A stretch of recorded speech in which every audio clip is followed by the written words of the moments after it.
মুগ ডালের সাথে চিকেনের এই রেসিপিটা একবার কেউ খেলে বারবার খেতে চাইবে, এটা এত মজার হয়। হ্যালো গাইস, আসসালামু আলাইকুম। আশা করছি আপনারা সবাই ভালো আছেন, আমিও আলহামদুলিল্লাহ ভালো আছি। এই তো চিকেনগুলোকে আমি একটু হলুদ লবণ মরিচ মাখিয়ে তারপর চিকেনগুলোকে ভেজে নেব। চিকেনগুলো আমার ভাজা হয়ে গেলে সাইডে রেখে দেব। তারপর ওই পাত্রেই আমি আগ থেকে মুগ ডাল ভিজিয়ে রেখেছিলাম, মুগ ডালটাও একটু ভেজে নেব। এটা আগ থেকে আমি পানি ঝরিয়ে রেখেছিলাম যাতে ভাজার সময় পানিটা অতটা না বের হয়। এটা একটু ভাজা ভাজা করে নেব। এটা অনবরত নাড়তে হবে যাতে নিচে লেগে না যায়।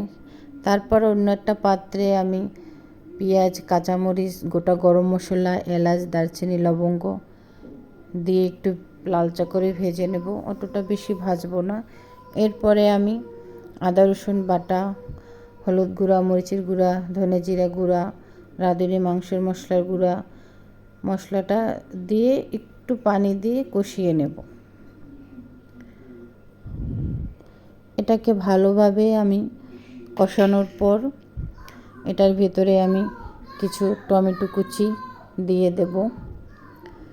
টমেটো কুচিটা দিয়েও আমি খুব ভালোভাবে কষিয়ে নেব।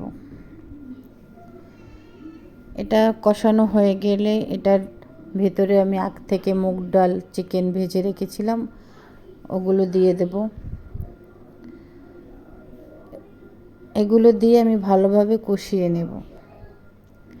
এটা একেবারে আমি পানি দেব না, বেশি করে অল্প অল্প পানি দিয়ে কষিয়ে কষিয়ে তারপর হওয়াবো, তাতে দেখা যায় খেতেও অনেক ভালো লাগবে।